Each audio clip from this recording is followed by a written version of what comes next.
Congratulations on this. Thank you very much. Thank you very much to be so. Don't tell me you're French. No French in the room?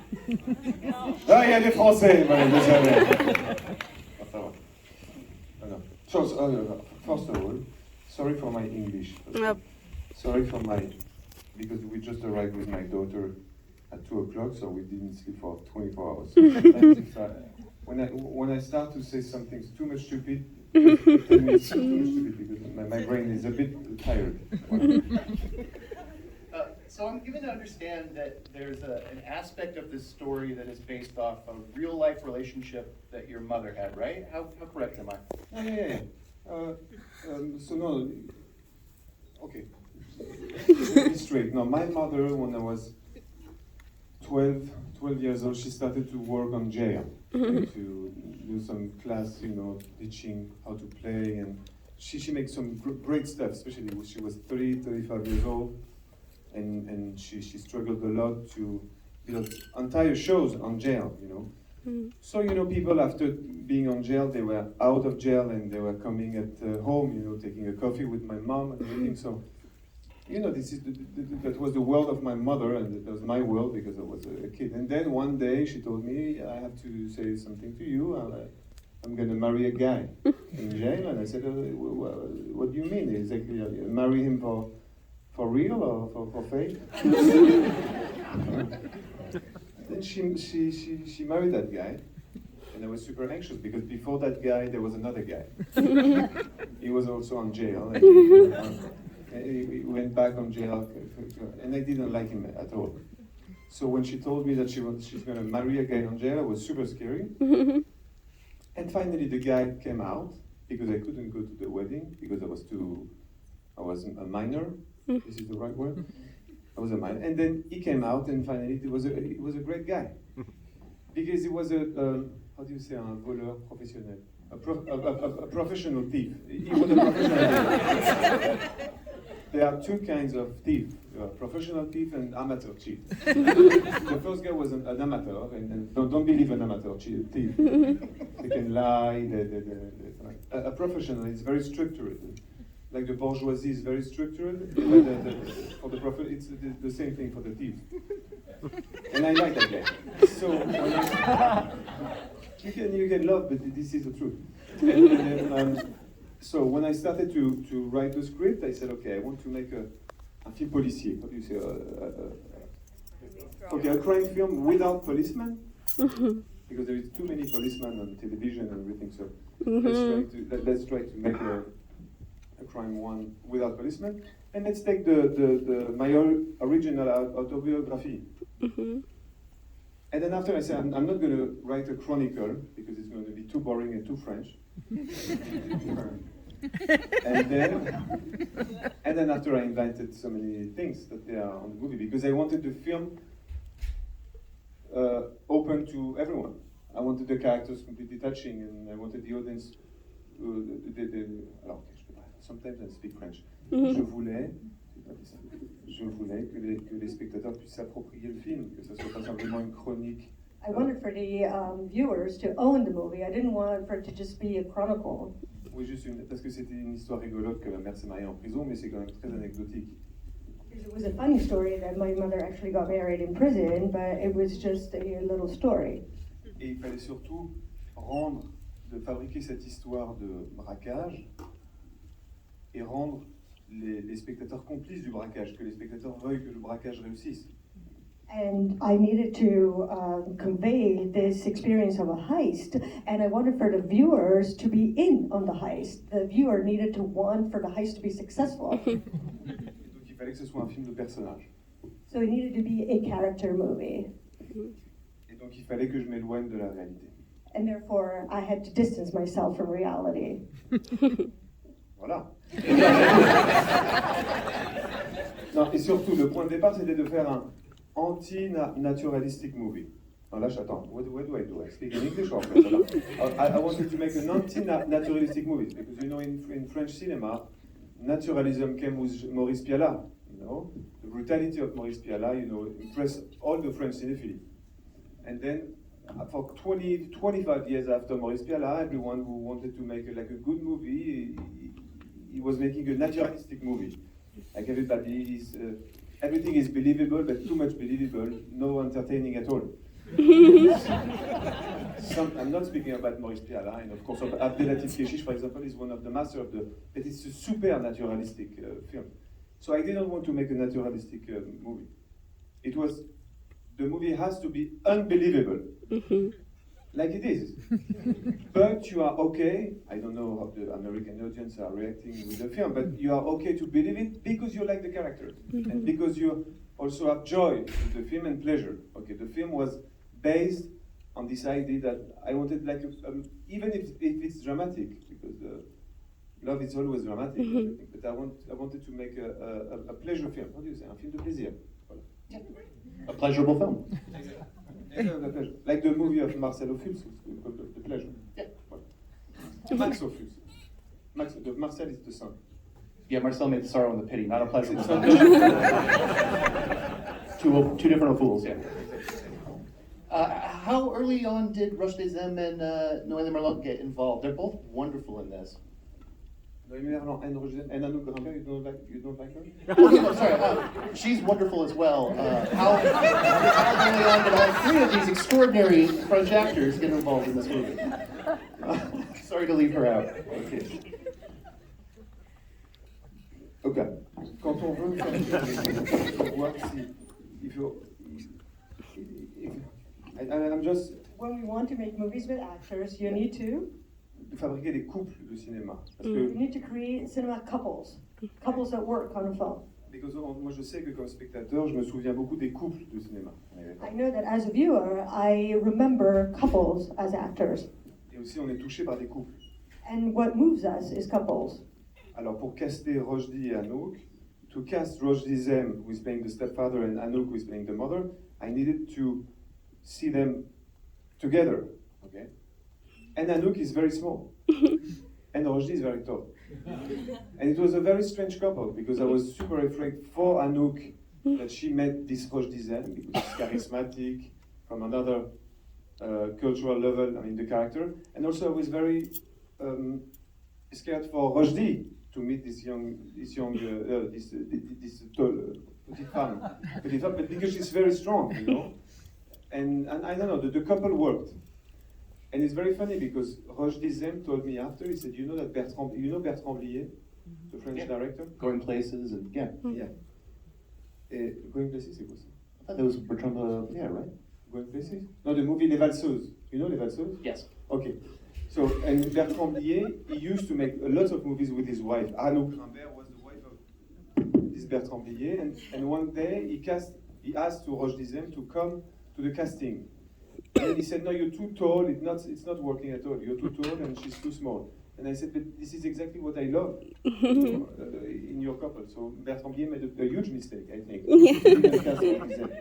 And after Noémie Merlant, it's the same. I needed to see if the couple that we are making was working, you know. So, but I never met another actress than Noémie Merlant. And Noémie Merlant is she was not completely famous in France, but she's famous, and I'm sure that you know her for the movie of Céline Sciamma, Portrait de la jeune fille en feu. What's the name in English? Portrait of a Lady on Fire. Yeah. But she's very austere. She's very serious in all the films that she made before this one. She was very austere and serious. And then in the Jacques Audiard's film, I don't know, Les Olympiades, it's called. Paris 13th District, right? Exactly. She was a little bit like, and then I discovered with her that she could be a kind of a Catherine Hepburn, you know. She's got this burlesque talent. Voilà. Yeah, we were talking earlier and we compared her to a champagne bubble in this movie. There's something so wonderful and bubbly and light about her. It's weird if you know her from those other movies where she's always very like serious. But I think she was also shocked because when we started to, for example, you know, there is scenes that I'm super proud of and things that I'm less proud of. Okay. But there is a scene that I'm less proud of. It's the scene when we are on the coffee and I goes under the car like the stupid one. I mean, it's funny, but it's stupid. Okay, but it was difficult. It was difficult to make because Noémie, she had it to not playing in a naturalistic way, and I think it was the first scene or the second scene that she she arrived on the set and it was the scene. So we started and we did the scene and it was not funny at all. It was not stupid, not funny, nothing. And I said to Noémie, I made a mistake, so I have to rewrite. And the day after, we reshoot the scene, the entire scene. And I said to Noémie, if you want to see Clémence appears, you have to stay stronger, and you have to play out of the, how do you say, a little bit, not naturalistic, mais on pourrait dire un peu surdramatique. Comment on pourrait dire surdramatique? Overact. You have to overact a little bit. And she was a bit afraid. She said, "But I'm going to be ridiculous." I said, "Try it, and then we're going to see." And then she tried for the very first moment of her life to play a completely burlesque and overacting, and we were all on the set completely crazy about her. And then suddenly Clémence appears, and then she discovered Noémie that she's got the talent. And it was super joyful for me to see an actress discovering that she's got a new sense of something, you know. Yeah. And when we projected the film in Cannes, I mean, the audience applauded Noémie, you know, for the moment where we are rehearsing. This scene I'm very proud of. Of the scene when we are rehearsing with the two thieves who are teaching us how to play, and then she's pretending to make the scene, and she said, "I have this huge emotion." She said, and everybody applauds, you know. And I said to Noémie, "Ding," because she was sitting next to me. You see, it was super funny. That was the point. The actor who played Rusty Zem's partner, the other one in that scene that you're talking about, he was a non-professional actor, right? This is a major subject. You want to get into it? I can because we are in the US.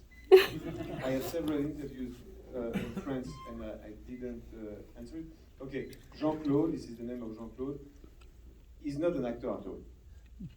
He's a guy who has like 20 years in jail. Okay? And then I met him and I wanted to ask him some questions when I was writing the script because I needed like a specialist. He was a specialist. He escaped from a jail and everything. He's a professional thief, like a real professional one, like in the old times. Guys that I like. And then at the moment, because I needed to cast an actor to play the partner of Roche Dizem, suddenly because he was so charismatic and so moving and he was emotional, like more émouvant, touching. He was touching. I said, "Are you okay to play, to do a casting with Roche Dizem? We're gonna try." He said, "Okay, but what's the plot exactly right now?" And then so I resumed the plot in his, you know, without asking him to read the script because it's very boring to read the script. So I started to tell him, okay, at the beginning, you know, that girl, she's married a guy. He said, yeah, okay.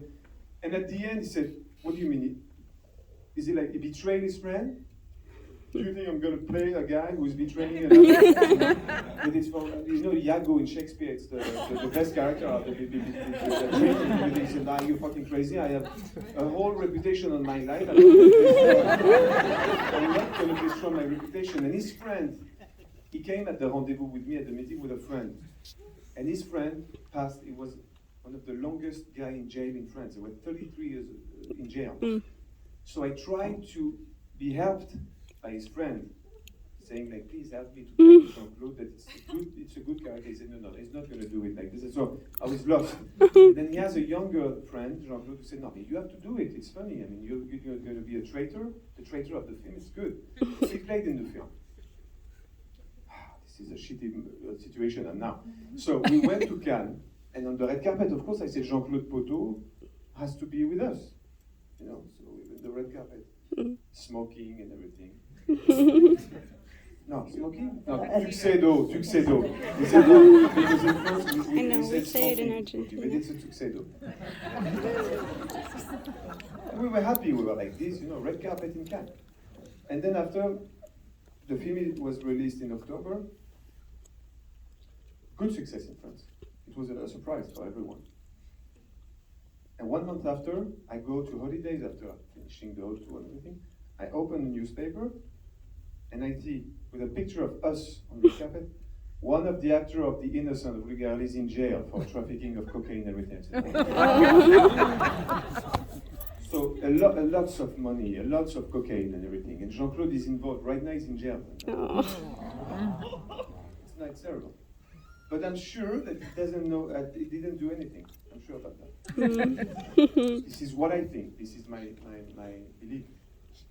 he's the innocent. So this is a story because the movie is called The Innocent. You know? Yeah. So the newspaper was super crazy about the story. You know, the guy in Cannes, after 10 years of doing nothing, because for 10 years he did nothing, Jean-Claude. I'm sure he did nothing right now, but right now he's in jail. All right, so a lighter question. Before we turn it over to the audience for a couple of questions, I have to ask about this scene in the diner, because so much of this movie feels. Oh, I'm very proud of that scene. Yeah. It should be. It's wonderful. Yeah, so much of this diner thing. movie is about acting and performing and actors, and you keep seeing people doing this for the thing, and then there's a scene in which you're being directed by people who are played by actors who you're directing behind the camera, and then you get to this diner scene, and it's this wonderful thing where you see this act kind of pivot towards something that feels very real and very moving, and these two characters can finally talk about these things that they haven't been able to talk about. Can you just talk a little bit about working that scene out between the two of you, getting the rhythms of it right, getting the pacing of it right, when you were going to kind of pivot to let it be more of a real conversation? It's very. I played on stage Marivaux. It's not a writer very famous in America, but Marivaux is the master of how the feelings are coming with the words. And also with fake. Faisant semblant, quand on fait semblant d'une émotion, l'émotion arrive. When you pretend to feel an emotion, then the emotion does spring up. Parce qu'on pourrait toujours imaginer, on peut toujours, à un moment donné, on a cette espèce d'idée qu'on est d'abord ému, et puis ensuite on exprime cette émotion.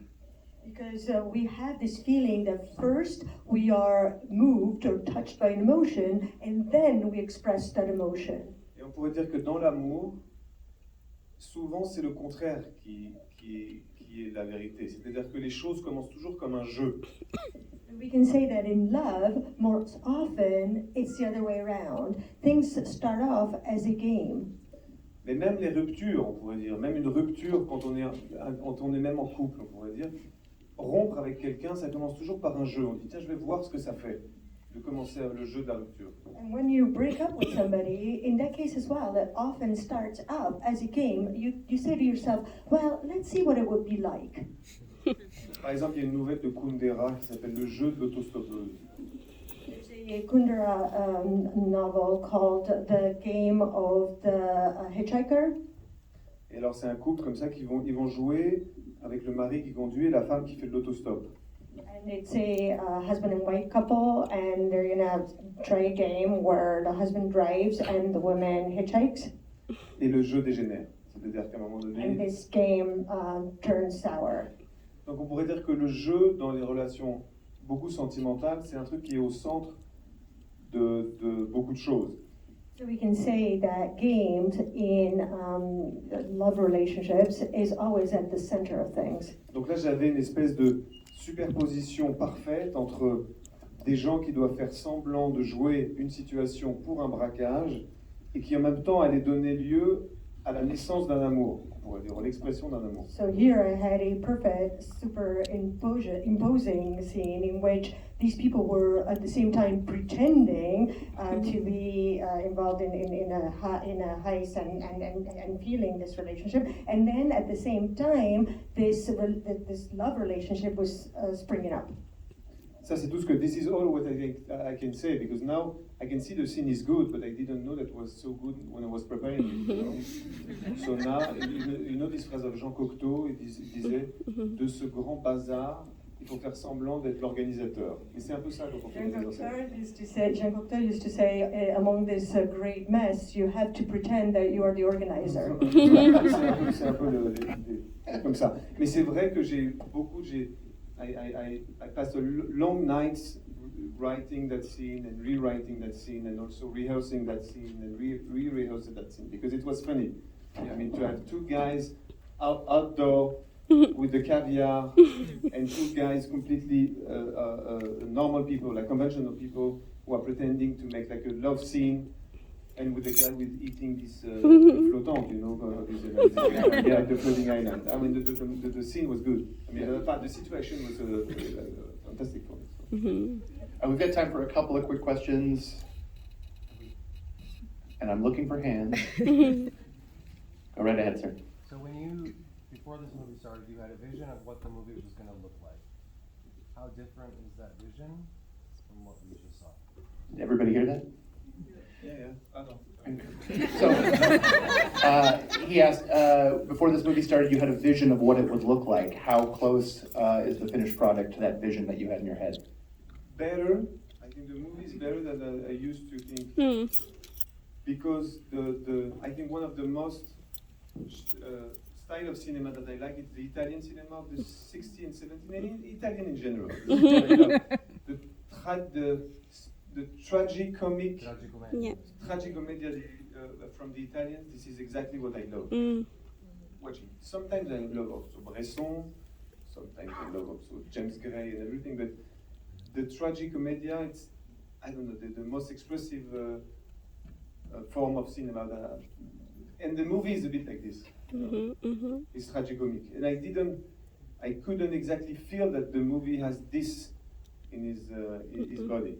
And I guess it's because of the actors.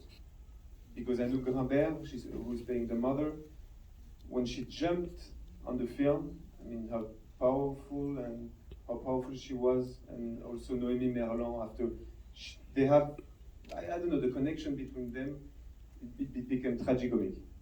Because Anouk, she's 60 years old, she has 40 years of acting behind her, but she stopped cinema 20 years ago, more or less. She was playing on stage, but she was so much hurt by cinema because of Bertrand Blier. He was his husband. She was playing prostitutes in his films. She was completely destroyed by cinema. And then when she arrived at the casting and when she wrote the script, she told me, this is the first time in my life that I have un personnage solaire. How do you say that? I have a sunny character. And she was so happy. She's 60 years old and she looks like a teenager. Because also she was playing something in her life. And also Noémie. Kind of, she was completely like without any form of autocensure or I don't know. Self-censorship, not at all. And voila. And the movie became much more tragicomic than at the origin. I just want to say that you don't need a translator because you speak English better than most people who live in New York. Non, ça c'est pas vrai. Ah, vraiment? Thank you very much. No, Go right ahead.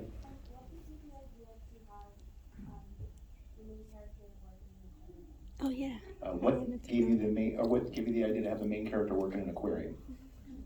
I think it came, I asked to Tanguy Viel, one of the script writer. He's a novelist, he's a romancier, a writer. He never wrote a script, but he used to write some metaphysical crime book. Very strange, but and I asked him to help me. And at the very beginning, because it's very hard when you start a script and you say, what kind of job the main character has to do? This is the most difficult question. And then suddenly, I don't know, he started to think about the axolotl. It was crazy because there is a novel of Cortázar talking about the axolotl. And then we started to say aquarium, and I said, okay, this is perfect for me because usually for that film, I wanted that every location has to be marvelous, merveilleux, Beautiful. and beautiful. And it's funny because it was also, in the beginning of the script, I didn't have that idea that the character was a widow. Comment on dit un veuf? Widower. And it was nice because it was living underground, with the fishes and the sharks also, because it was surrounded by sharks and also it was en deuil. Comment on dit en deuil? Grief. He was in grief in his life. And also Tanguy Viel liked that idea that we have to take this Hitchcockian structure, that a character has to be helped by a story, helped by a film. So at the end, we have to have the joy to see the character finally who is better than in the beginning. This is my character is like this. At the end, he's happy in jail. In jail, at least. And then after, we didn't have the idea of because with Tanguy Viel, the scriptwriter, it was very hard because so many heist movies ont été faits, fabriqués, tournés, shot. Were shot. Ouais, were shot. So, and I couldn't find what was the object that they have to rob. No paintings, There is no money in the banks right now, so it's iPhone. It's not very cinematic. An iPhone, white iPhone with the small apple. It's terrible. And I was looking for the stuff. And I was in Corsica. You know, the small island on the south of France. And in Corsica, there is a good tradition of criminals and everything. So I was talking with someone about me writing the script, and the guy said, I know somebody who knows somebody who knows somebody who stole a truck of caviar. And suddenly I said, what a good idea. Because trucks of caviar are not protected at all, you know. They are not protected, they are completely like this in the nature. So I asked to the shops in Paris, you know, Caviar Caspia, Place de la Madeleine, and I said, how many kilograms you received for the Christmas moment? They said, you know, 400 kilos. I said, 400 kilos at 3,000 euros a kilo, it's a lot. He said, why are you asking me this? and I put that, so I said, okay, we take the caviar. And it was fantastic because at the end, we could put the caviar in the aquarium. So it's completely unbelievable, you know, with the penguins. And it was super hard to find the right aquarium. Because in Lyon, the aquarium has a shark, but no penguins. I went to Boulogne-sur-Mer on the north of France. They have penguins, they have sharks, everything. But the guy said, if you want this aquarium, you have to shoot the movie in the north of France. I said, no, I shot the movie in Lyon, so it was not okay to that. So I found this aquarium in Brest, it was in Britain, just also for the penguin moment. Did you like the penguin moment? I worked for a month on just this shot. I wanted the Iranian caviar with the penguins like this, you know. Completely unbelievable, but it's okay. So everything was fixed. At the end, there is a sense. You know, they were working on an aquarium. They're going to rob some caviar, and they're going to hide the caviar to the penguins in your apartment. Thank you so much for bringing the film here. Yeah.